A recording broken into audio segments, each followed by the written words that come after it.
The PGM, the Greek magical papyri. This collection of papyri were the working notes of Greco-Roman Egyptian magicians from 2,000 years ago. It was translated into English and published in the 20th century. Today, the PGM is of great interest to magicians working with spirits, but a huge swath of modern witches have either never heard of it or passed over it. It has the reputation of being too traditional, too dry, too orthodox. I mean, I think a better title for the PGM would be Outlaw Magic. Meet Jack Grayle. He's the author of the sold-out grimoire, The Hecatean, and an instructor of sorcery classes at the Blackthorne School.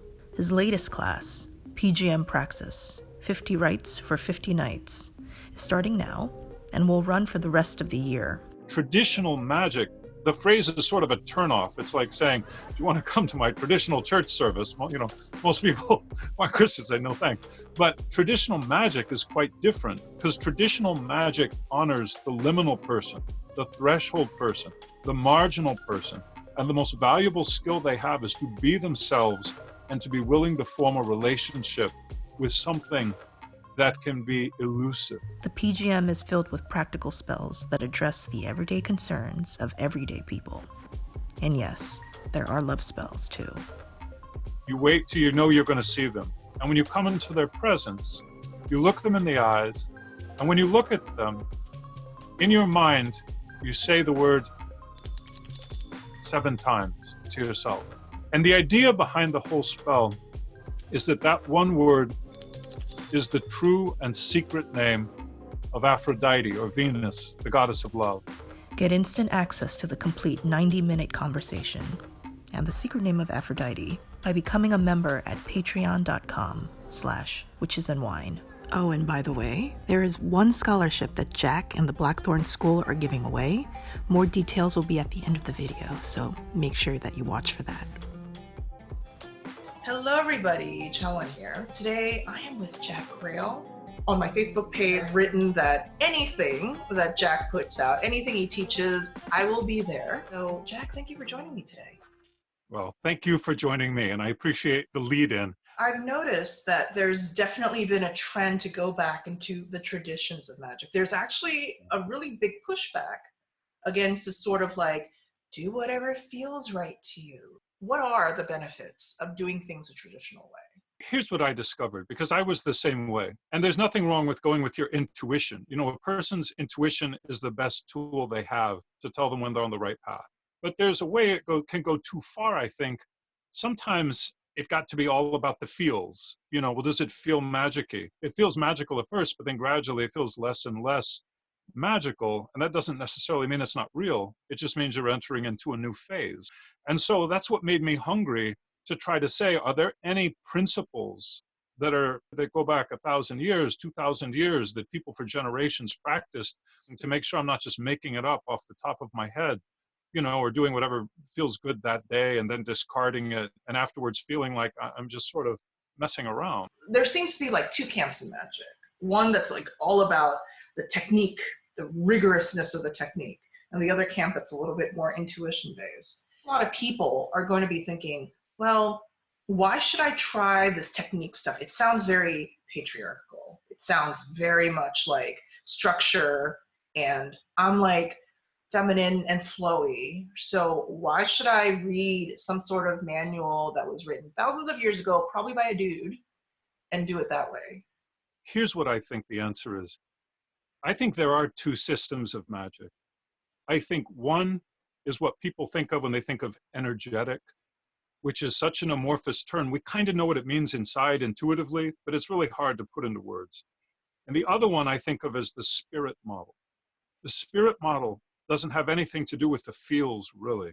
The spirit model takes the idea that there might be an actual spirit, and whether that spirit is outside of our skin or within it, but that we're reaching out with some words we're saying, the things we're doing, and trying to connect with the spirit to form a relationship, to make something happen that might not otherwise happen. It's relational, it's reciprocal, which is what's crazy, Because of all the people in the world who are good at relationships, it's usually young contemporary women navigating social media, navigating changing rules, every week, every month, navigating a world where you never know what to expect, and you're expected to be different people if you're around your parents, your coworkers, young guys, older guys, things like that. There's a whole different set of rules regarding, gender and relationships, and they're technically very good at navigating relationships, which is why I think, younger people, younger women, trans people, younger guys, actually, if they tried it, would really enjoy spirit magic, because it's all about forming a relationship, which is an intuitive process, and they're already good at. That sounds so exciting. I think a lot of people, they feel intimidated by traditional magic techniques because it's oftentimes older people who are gatekeeping. I like the way that you're framing it as, actually, forget about the technique stuff. It's about the relationship between the spirits. So it's scary to try a new system. And when the new system, like you said, has a gatekeeper who's an older person, or a person who, if authority, someone who looks like their dad or their boss or the police chief or whatever, what they're expecting is when they try something to be told immediately, you picked the wrong day, the wrong hour, you're not dressed right, where are your tools, where's your goat-handled knife, where's your consecrated chalk, that's salt, not natron, be given a bunch of feedback, and they immediately think, it's not for me, I need something looser, something where someone's not judging me and making me feel stupid. But that's the shame of it, because in reality, the idea behind relational magic, spirit reciprocal magic, is that everything has a spirit, and you can form a relationship with it. And it makes sense because, I have a spirit in me. You have a spirit in you. The dogs, the cats we keep, the birds, they have spirits in them. No one who keeps a pet or has a friend or has a parent would doubt that. So it's not that much of a step beyond that to say there's other things that have spirits too. The spirit, of magic, the ability to affect change in your life that you can't otherwise connect with, has a spirit. There's a spirit to the trees, to the valley, to the thunderstorm. There's a spirit to a destructive relationship, and there's a spirit to a healthy one. And if you could form a relationship with that spirit, then your life can be improved and you can feel empowered. To form a relationship with the spirit, we already know how to do it. It's the same way people form a relationship.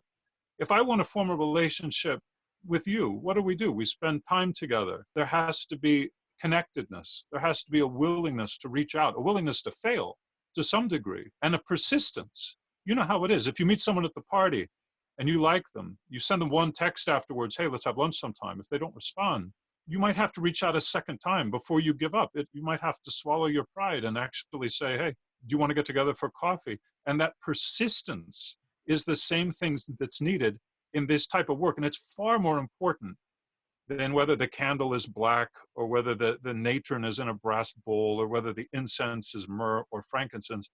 That willingness to enter into relationship and have a reciprocal give and take between the powers that control our lives, that's the most essential thing.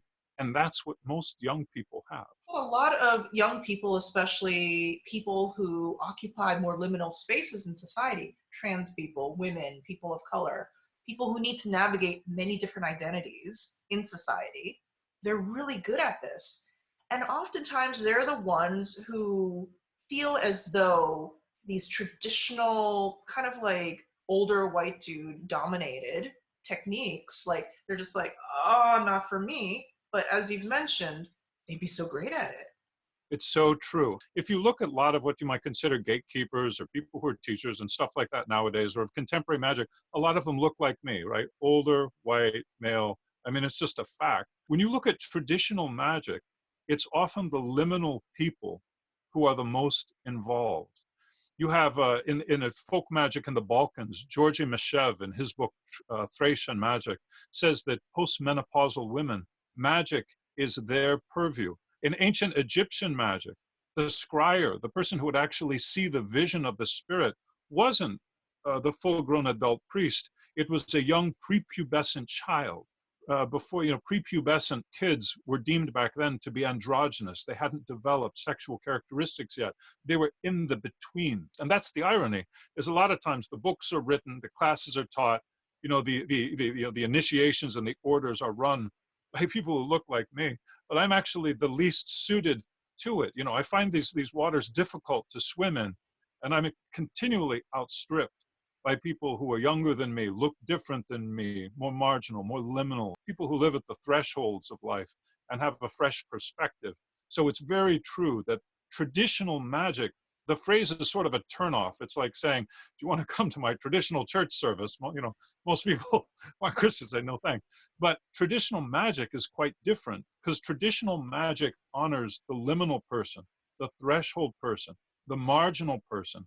And the most valuable skill they have is to be themselves and to be willing to form a relationship with something that can be elusive. I'm so excited that you're going to teach this other class about this very traditional book, this very traditional, like when I think of the word PGM, and guys, those of you who have never heard of the PGM is actually, I think, Papyri Greek Magicae, right? It's like in Latin or something, but then in English, it's the Greek Magic Papyri. Correct. Whenever I see the word PGM, I'm just like, well, what? Because they're putting in like Roman numerals to say PGM section. It feels very biblical, like Matthew 23:6. What is the PGM? Well, you're right. The PGM stands for the Greek Magical Papyri. And you're right, the letters PGM, most people, it hits their ear like IRS, FBI, or something like that. You hear it and you're like, I want nothing to do with that. There's very few, things that have an acronym that, that bring anything good into your life. And it's true that the PGM, because it comes from the 3rd or 4th century AD, so it's about 1600, 1700 years old. Some of the spells are older than that. And so the initials, the oldness of it, and the fact that if you flip it open, it can be kind of a bewildering thing. It's created this sort of intimidation factor where a lot of people, if you bring it up, say, oh, well, I've heard a lot of the spells are incomplete. I heard a lot of the ingredients you can't come by. I hear some of the things you have to do, you can't do nowadays. So it doesn't sound like it's anything for me. It sounds like an old book full of undoable spells. And who needs that? But the fact is, the PGM is the working notes of a sorcerer who was active almost 2,000 years ago. Just one magician? Well, we don't actually know that. I mean, all we know is these spells turned up a few hundred years ago being sold in Paris. And after looking at them and analyzing, experts said, these are what they seem to be. They're not forgeries. They come from North Africa about, almost 2,000 years ago. Many of them are written in the same hand. So perhaps either the same magician wrote them or the same scribe transcribed them. It's very rare to get the working notes of a magician. And that's what the PGM is. So just from the outset, it's fascinating and kind of unique, because it shows if you took a time machine back almost 2,000 years ago and went to visit a sorcerer, and when he stepped away, opened his chest and started rifling through his papers there, it's what you would have found him working from. For every spell that is incomplete, there's about 5 that are complete. For every spell that has an ingredient, you're like, where am I supposed to get that? There's a half dozen that have ingredients that are absolutely easy to get. And for every spell that has something that we can't do anymore, like, drown a falcon, there's a dozen spells that don't involve falcon drowning. So there's plenty of things in the PGM that are doable today. Hey, this is almost 2,000 years old. Why would it work in modern days? What's weird is, in some ways, the world of Roman Egypt 1,700 years ago, in some ways, was similar to our world now than the 1950s in America were.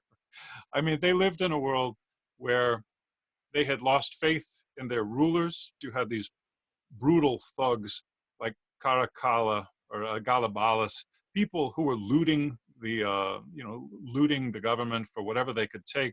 You had a series of foreign wars that seemed endless, that made people anxious. You had tides of immigration pouring into the Roman Empire that seemed uncontrollable. and were creating a great amount of concern and anxiety. You had financial problems. The treasury was perpetually broke because the money was being used to bribe all these invading hordes to fight the Huns, and sometimes the Huns to fight the invading hordes. You also had a change in cultures. You had upheaval. You had the gladiatorial games being canceled. There were bans on nudity, bans on prostitution, bans on homosexuality. And they had this sort of cultural change with everything getting more conservative, in some ways more dangerous. And it created a great sense of identity crisis, in some ways spiritual crisis back then. And that was the world these spells came out of. And because it was very multicultural, because remember, Egypt was in Africa, right? So, and Egypt is sort of a nexus of African culture and European culture, and Mediterranean culture, Near Eastern culture. You had all kinds of soldiers, merchants, sailors, pilgrims passing through it. So what's fascinating is just like our culture nowadays in the United States is very multicultural and getting more so, the spells in the PGM are extremely multicultural. You might have a single spell that calls upon a spirit of the Nile, of the African, gods, as well as a spirit from the Near East, as well as a spirit from Greece, as well as a Christian angel in one spell. Like it was syncretic, it was conflationary. It doesn't impose a stricture on you. It's like having all these palettes for a painter that they can pick which paint suits them best. And it's important to note too that the PGM wasn't magic written for kings and aristocrats and important people. It was magic for people who lived at the margins of society. The spells in the PGM are for people whose shop is failing, whose master is angry at them, who are going to get sentenced by the judge the next day, who love someone who doesn't love them, who's trapped in a relationship that they can't get out of, who's broke, or who desperately wants to hear and see a spirit and never has before. All these people are clearly people who live at the edges of society. They're for servants, they're for slaves, they're for housewives, they're for men with failing businesses, they're for men and women who are looking for meaning in their life and don't have massive wealth, to travel the world or retire or something like that. So it's actually, although PGM sounds intimidating and traditional magic sounds off-putting, it really is, what it should be called is multicultural magic for people who live at the margins to form relationship with spirits that will empower them. That's what it's about. And that's honestly what it should be called. Oh my God. Chills, chills. I love that. Now that the narrative in my mind has shifted from, this thing that's quoted like the Bible and so technical. Now it's just like, okay, actually, it's similar to Shakespeare. I remember I used to hate Shakespeare, right? I hated it in high school. And then I learned later that Shakespeare back then, he was kind of like the Andrew Lloyd Webber. He was creating plays for the masses.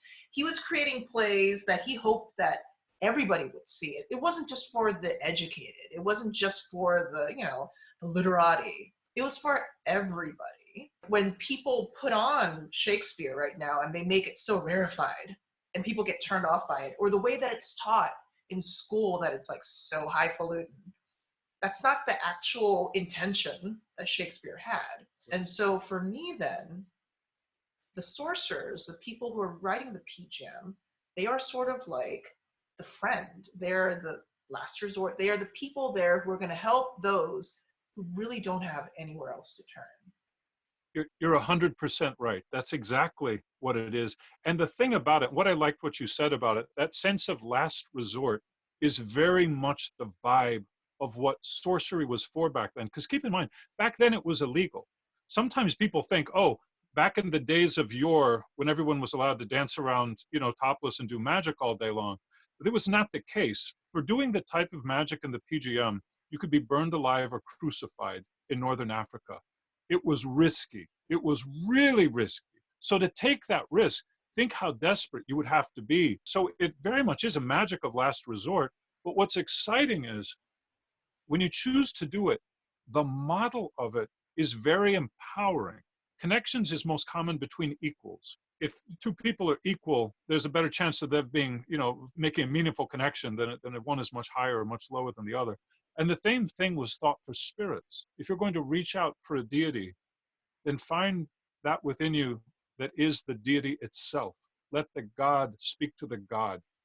And those two equals will converse, and you'll make a friend of the God, of the spirit, of the power that you're reaching out to. So one of the things that I've noticed about more traditional magic, and one of the things that kind of puts off a lot of people, is that it seems very structured. It's about this certain sort of method. There's a step one, step two. Here's the thing to keep in mind, because whenever we talk about techniques or technologies, it can sound intimidating, like, oh God, well, it would take years to learn how to be a black belt in karate. I don't have that kind of time to invest in a 2,000-year-old technique, right? But what they really should be called is hacks, because that's what they are. The techniques are actually hacks. They're a way to short circuit the system to connect with the spirit. Because in this style of magic, the spirit does all the heavy lifting. The spirit does the work. You're bringing up a really important point right now. A lot of modern magic is very much me-based, like I am God. I am the most powerful thing. So Right. it's sort of like that law of attraction model. So based upon how I light the candle, how I scribble on the face of that photo of Trump, because I am God, I affect what goes on like afterwards. Versus it sounds like traditional magic was like, yeah, there's these spirits that could probably help a lot better than just me. It's a great relief, this type of magic, because you don't have to believe that you are magical, because you're not. You're not doing the work. All you have to believe is you're good at relationships. You can maintain a relationship. And if you can do that, it's out of your hand. Back in those days, belief and faith wasn't an important virtue in a way. That's a Christian virtue. If you believe, the Christian story, then you are saved. But they didn't have a similar requirement back then. There wasn't like a belief test, right? When you were expected to express not faith, but what they called piety. Well, what piety meant was not being, being pious, really. It was simply observing the requirements of a relationship. Like there would be a day when the god Zeus or Jupiter was going to be honored. They required you to go on that day, make an offering. Whether you believed in Zeus, it didn't really matter. You would express piety. You showed up, you repeated a hymn, perhaps a few words, you burned some incense, and you could leave there thinking, I don't know if I believe in Zeus or Jupiter, but I've followed the instructions, I've done the hacks to be in good with the power that is over families, decisions, governments, rulership. No one at the door says, wait a minute, do you believe in Zeus, your creator, and you confess, an allegiance to Zeus? They wouldn't do that. They'd say, you're here, thank you for coming. Here's the incense, you burn it, you leave. You've done your job. You follow the instructions, you call upon the powers, you say the words. You are not obligated, once the spell is done, to say, well, now I believe in Isis. That's not something that's required according to the way the system of magic works. A lot of young creative people who love magic, who love sort of like the pretty crystals and things like that, they're like, traditional magic, it just sounds really boring. It sounds like it's just you follow these instructions and there's no creativity. Why should I follow somebody else's instructions? No one likes to be told what to do, right? No one likes to be told what to do, and no one likes to be told, if you don't do it exactly like this, you're doing it wrong. And there's this sort of sense that you get with ceremonial magic or traditional magic, that if you get even the smallest bit wrong, the whole thing doesn't work and you failed. I mean, in my experience, it's not the case at all. If you look at this system of magic, there's 7 or 8 techniques or hacks that you use. And then what you come to realize is, I can use those in any combination. I can switch them up and do them in a different way than the sorcerer and the PGM. In a way, it's like learning to play 3 chords on the guitar. Once you learn those 3 chords, there's thousands of songs you can sing. It's more like painting than it is a connect the dots. And that's what makes it exciting. And yeah, you're right. That's what makes it artistic. That's such a relief to hear, because when most people talk about the PGM, It's very dry. It seems really boring. It just Yeah. seems like something that's so academic and technical. I mean, I think a better title for the PGM would be Outlaw Magic, because it is magic by people. Think about it. They could literally be crucified for doing what you know how crazy you have to be to practice a system of magic that could get you nailed to a cross or burned alive. You know, these are outlaws who are performing it for people who are on their last gasp, and they're doing it with this crazy sort of mashup where they're combining Christian gods, Egyptian deities, Hellenic powers, and even some diabolical stuff. And they're mixing and matching it all together into this cocktail, this crazy cocktail with a real punch. I want to do outlaw magic. Right? Who doesn't? In your course, PGM Praxis. So it's 50 weeks, and there's going to be a spell about once a week. That sounds like a lot of spells. That's 50. And yeah, you're definitely going to know by the end of the class, like if PGM magic, that sort of magic is for you, and you'll probably get some interesting results. No one has to do all 50, right? This isn't like, you know, it's not pre-med. There's not going to be tests or exams. It's more like a buffet. It's a smorgasbord. Not everything appeals to everyone. So every week there'll be something different. And, you know, if it doesn't interest you, 6.5 days later, there'll be something new. There'll be all different kinds of spells. Some are love spells, but love spells in the PGM work very differently than contemporary love spells, and they might not be for everyone's you know, taste. Other spells are spells of separation. You have a sister who's with someone who beats her up. Back then, they had the same situation. There were spells to break up a relationship, to protect the people involved or make them more available. There's spells of how to make your business work better, so that it's blessed and it's productive and it gains momentum and it actually is more competitive. There's spells, they call them exorcisms, but it's not so much in the Christian model. It's thought of as like purification. You clean out yourself of unwanted, you know, addictions or habits or obsessions. It's a way to, like cleaning a chalkboard. There's spells that are initiations, where you say, okay, I want a spirit relationship. How do I meet a spirit? It's like wanting a, you know, romantic relationship. Where do you meet them? You know, do you go to Tinder? Do you go to the bar? Do you go to the church? Do you go to the political rally? Where do you meet people? You know, and spirits are the same way. How do you meet one? And there's some spells that are curses. I should say the PGM is not extremely politically correct. Okay, and you know, they do have what would be deemed, you know, malevolent magic in there. If someone gets you fired at work, it happened back then, you know, someone would badmouth them, the person be whipped by their master, and they say, I'm going to get them back. What do you have for me? And there's spells that are be blessings as well, to bring good luck, good fortune, comfort. There's also spells that would be something to make a person feel more confident in front of crowds, spells to help you speak well in front of a group, spells to help you be confident when going before a judge, spells to win your court case. All these things, many of the things we deal with today, high stress situations, they went through them too. And oftentimes the stakes were a lot higher 2,000 years ago in Rome and Egypt. We're going to distinguish in the class what is like a critical piece of the spell and what's extraneous. Because look at it this way, anything can be improved, right? Think of any ritual you do, personal or magical or whatever, you can always come up with an improvement.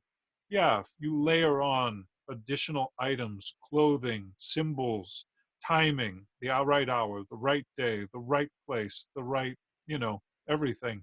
Yeah, you can improve it. It's like a work of art. The more you layer onto it, the more nuanced or complex it gets. But there's also such a thing as a work of art that's a quick sketch, like a Picasso, 2 lines, right? It's still beautiful. It can still move you to tears. And magic is like that too.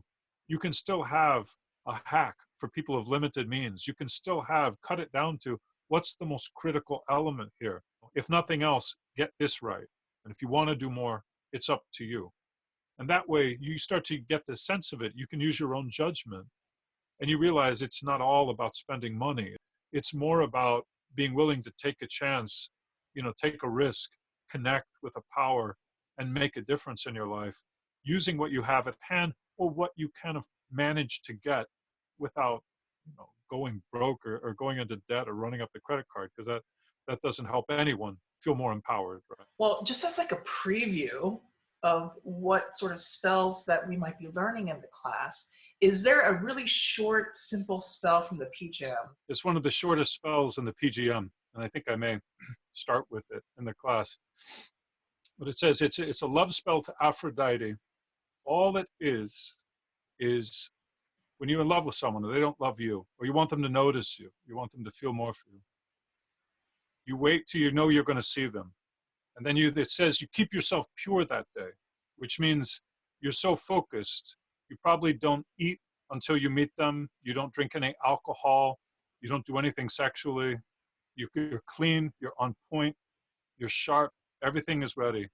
And when you come into their presence, you look them in the eyes, and when you look at them, in your mind, you say the word 7 times to yourself. You say it in your mind 7 times, and that's the whole spell. And the idea behind the whole spell is that that one word is the true and secret name of Aphrodite, or Venus, the goddess of love. And one of the techniques, the technologies, the hacks in the PGM is to give the person the true name of the power. And what they imply is that everything has a common name, but everything also has a secret name, right? So I go by Jack Grayle. That's the name I write under. It's the name I teach under. But if someone were to call me by the name that I was born with, it's on my birth certificate at a busy, crowded party, I would turn to them first. And I'd say, who are you? Who are you that you know my name? And it's the same thing with these powers. The power responds. It has to. You've called its true name. It inhabits you. And when the person looks at you for a brief second, they don't see you. What they see is the power, the god, the goddess of love through your eyes. And they fall for you. I mean, couldn't we just say, I don't know, Sophia Loren, Sophia Loren, Sophia Loren?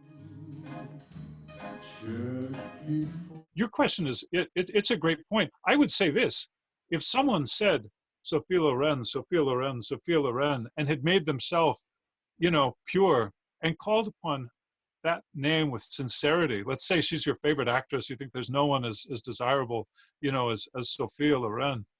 Arguably, that's a contemporization and an effective one using a traditional system of magic. Because here's the thing. Sophia Loren had a spirit. We know she did. She was a human being. We all have spirits in us. You could argue, if you can call upon the spirit of a saint who died 500 years ago, why can't you call upon the spirit of a great artist and performer who is known for, her power over men and her beautiful looks and things like that? Back then, it actually ties in well to this idea of traditional magic, because they didn't just believe there were 5 or 6 or 7 powers you could reach out to. They envisioned a world of millions of spirits. Everything had a spirit, and you could go where you wanted. If you wanted to just deal with spirits of the dead, you can. If you want to deal with spirits of living people, you can. You want to deal with spirits of the recently deceased, you can. If you want to go to the spirits of love and war and, and art, you can. If you want to go to angels, you can. You do you. The PGM is like, you do you. They're all spirits. Everything has a spirit. And even if you say, well, I think I'm an atheist, everything has an aspect. You fall in love with one, beach and not the other, one person, not the other, one novel and not the other. You become attached to these things. They have power over you. If I feel better and if I feel closer to that power by engaging with it, honoring it, incorporating it into myself, living it, to some degree taking on the mask of it, exploring it, celebrating it, to some degree becoming it, then I have connected with that power and your life is better for it.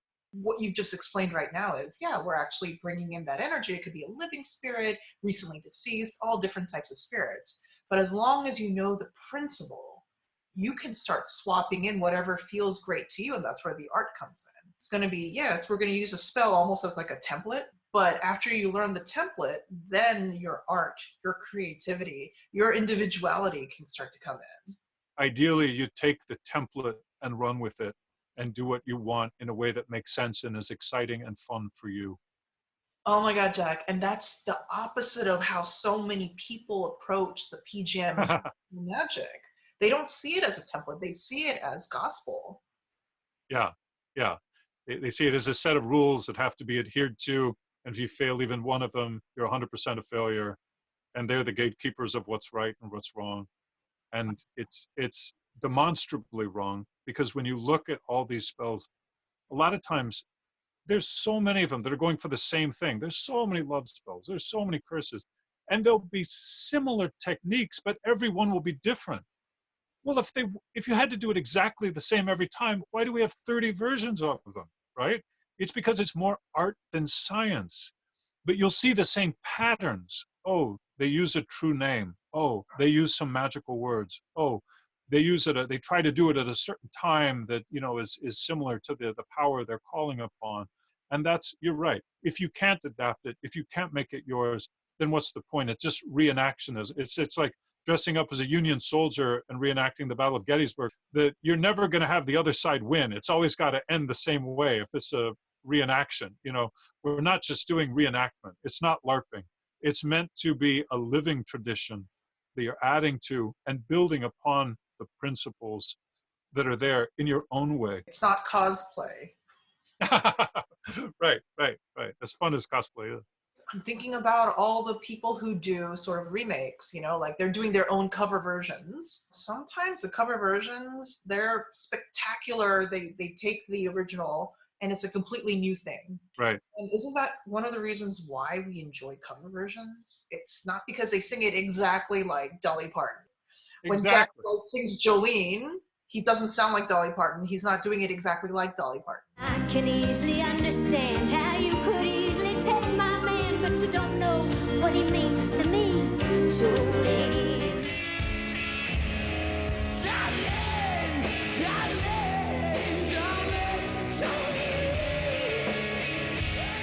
You're 100% right. If you try to do it just like Dolly Parton, dress like Dolly Parton, it'd be camp. It just wouldn't be Jack White. And I think that's what a lot of people don't realize about magic. We're learning these spells, we're learning the templates, but let's try to do it a little bit more Jack White style and not so much cosplay style. So I'm so excited for this class, Jack. I will definitely put the links down below. Thank you so much for talking to me today. I love this conversation. Thank you. I loved it too. I really appreciate it. I'm going to be offering a free scholarship. So if you're interested, sometime before March 1st, 2020, post in the comments section below this video why you are interested, what makes you qualified, and what you hope to gain from the class, and then we will be accepting Jocelyn's recommendation as to who should get the scholarship. So go at it, and I hope to make your acquaintance soon.